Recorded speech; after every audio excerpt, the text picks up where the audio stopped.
All right, hello and welcome to our new weekly little update where the entire ICD faculty sits around and discusses some new something or another that we find.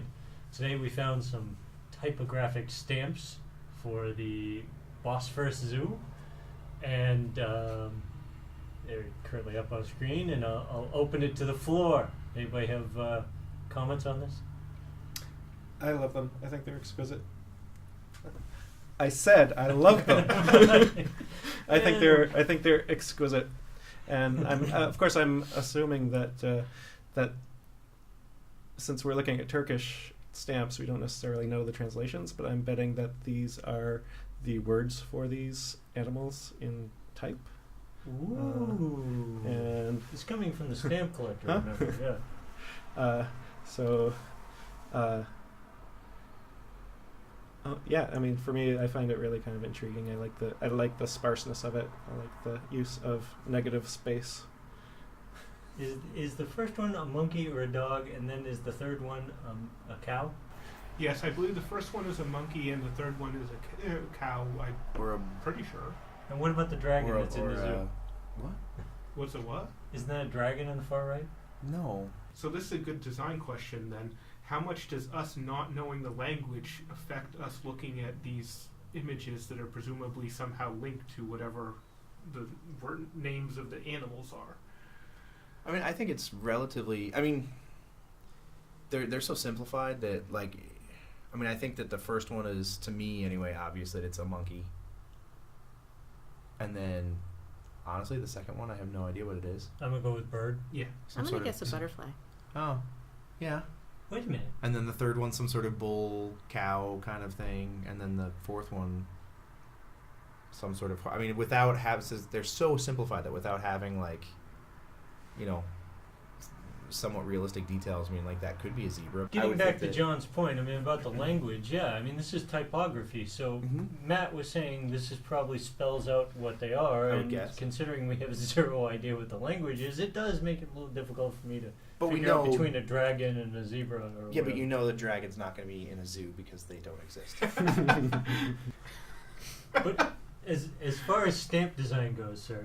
As far as stamp design goes, these are meant to be seen very, very small. So these are probably like half an inch across tops. Turkey actually makes very small stamps usually on cheap paper, and so the print quality tends to be awful if they do something that's more high res. So this is a very durable design. You could put it on pretty much any sort of substrate, and it's gonna read okay.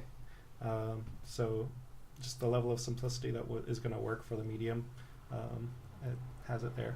So, and I think these have a kind of mass appeal. I think, like, if you've looked at children's books, there's things like Animal Alphabet, you know, the books where like abecedaries, where you're going to learn through the letters, or you're learning your letters or you're learning your animals. And I think that has just enough of a cleverness to it that the grown-ups are going to respond to it too.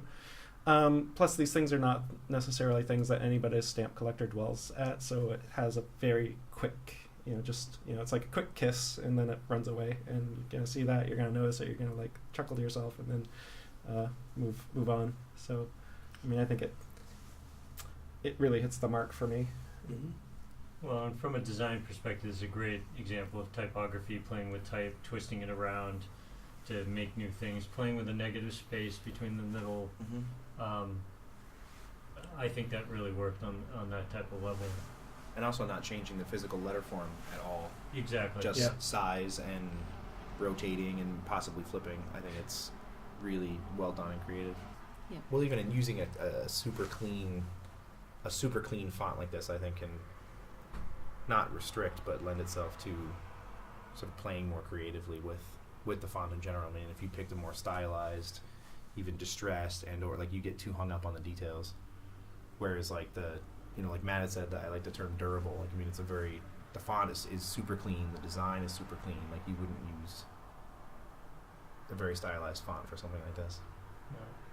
No. Now, just to go back to something that Matt said a second ago, realizing that you have no earthly way of actually knowing the truth on this, do you think that this shape and form was chosen specifically because the stamps from Turkey tend to have these production issues, or If they're smart, they would. I mean, a lot of the times, a lot of Turkish stamps you see that they use a more higher res, or they attempt to use a higher res thing, and it's completely just like a mash. You know, Mhm. just like they want their president on every stamp, and it just doesn't read. But yeah. So that concludes our little weekly discussion. You stay tuned next week when we pick, God, I don't know, anything else that happens to show up. Talk to you next week. See ya.